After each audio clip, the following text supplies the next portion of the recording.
Hi hello guys, வணக்கம் and welcome back to Sparkle family. இன்றைக்கி பார்த்தீங்கன்னா நாள் 3. நம்ம பார்த்தீங்கன்னா இன்றைக்கி காலங்காத்தாலே எந்திரிச்ச உடனே போசிங் கீசிங்லாம் போட்டு பார்த்துட்டு சுடு தண்ணி காய்ச்ச வந்தாச்சு. சுடு தண்ணி காய்ச்சிட்டு கொஞ்சம் நகை வெட்டுற வேலை இருந்துச்சு. அந்த நகை வெட்டுற வேலையெல்லாம் பார்த்தீங்கன்னா சிறப்பாக செஞ்சு முடிச்சுட்டு குளிக்கிறதுக்கு முன்னாடியே பார்த்தீங்கன்னா நம்ம பேக்கில் எல்லா திங்ஸ் பார்த்தீங்கன்னா பேக் பண்ணி எடுத்து வச்சாச்சு. கெரட்டின் டப்பா, ஸ்கேக்கரு, பெல்ட்டு எல்லா திங்ஸுமே பார்த்தீங்கன்னா எடுத்து வச்சாச்சு. அப்புறம் என்ன கிளம்புறது தான். நம்ம பார்த்தீங்கன்னா மால்சம்பத்துலேருந்து திருச்செங்கோடு பஸ் பார்த்தீங்கன்னா ஏறி கிளம்பிட்டோம்.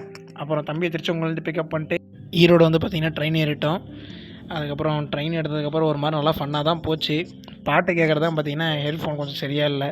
டேரெக்டாக பார்த்திங்கன்னா மத்தியானம் இதுக்கு வந்தாச்சு. மத்தியானம் ஒரு 12 மணிக்கெலாம் பார்த்திங்கன்னா முட்டை எடுத்துக்கிட்டோம். முட்டையும் மீன் மேக்கரும் எடுத்துக்கிட்டோம். கோயம்புத்தூர் போய் சேர்றதுக்கு எப்படி ஒரு 2.5 மணி நேரம் ஆயிடுச்சு எங்களுக்கு. கோயம்புத்தூர் வந்து சேர்ந்தது கூட எங்களுக்கு பெருசாக தெரில. அதுக்கப்புறம் ஏகப்பட்ட அலைச்சல், பெரிய சல்லையாக போயிடுச்சு எங்களுக்கு. இந்த இடத்துல சல்லையாக என்னென்னா எக்ஸிட்டை கண்டுபிடிச்சி வெளில வர்றது. எக்ஸிட்டுன்னு போட்டு நோ வே டு எக்ஸிட்னு சொல்லி போட்டு வச்சுருக்காங்க. சரியான கன்ஃபியூஷன். எக்ஸிட் சொல்லிட்டு உள்ளே போந்து அந்த பக்கமாக போகுது, இந்த பக்கம் வெளில வர வேண்டியது தான். அப்புறம் எப்படியோ ஒரு வழியாக கஷ்டப்பட்டு எக்ஸிட்டை கண்டுபிடிச்சி பார்த்திங்கன்னா வெளில வந்துட்டோம். எக்ஸிட்டை கண்டுபிடிச்சி வெளில வந்துட்டு ரயில்வே ஸ்டேஷன்லேருந்து அந்த சுகுணா மண்டபத்துக்கு நடந்தே தான் போனோம். அப்போ நடந்த ஃபன்னு தான் இது. சேலத்துக்கு இந்த போர்டில் பார்த்திங்கன்னா இங்கேருந்து அந்த போர்டுக்கே பார்த்திங்கன்னா 7 கிலோமீட்டரான். சரியான இதாக இருந்துச்சு.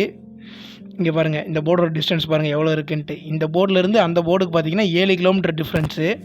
அதுக்கப்புறம் நான் சுகுணா ஆடிட்டோரியம் போய் பார்த்தோம். அங்கே நைட்டு ஸ்டே பண்ணக்கூடாதுன்ட்டாங்க. அதனால் திரும்பவும் அங்கேருந்து பஸ் ஏறி நம்ம தம்பி ரூமுக்கு தான் வந்து பார்த்திங்கன்னா இங்கே தங்கியிருக்கோம்.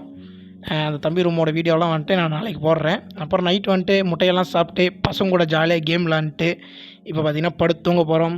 Love you guys. Thank you for வாட்சிங்.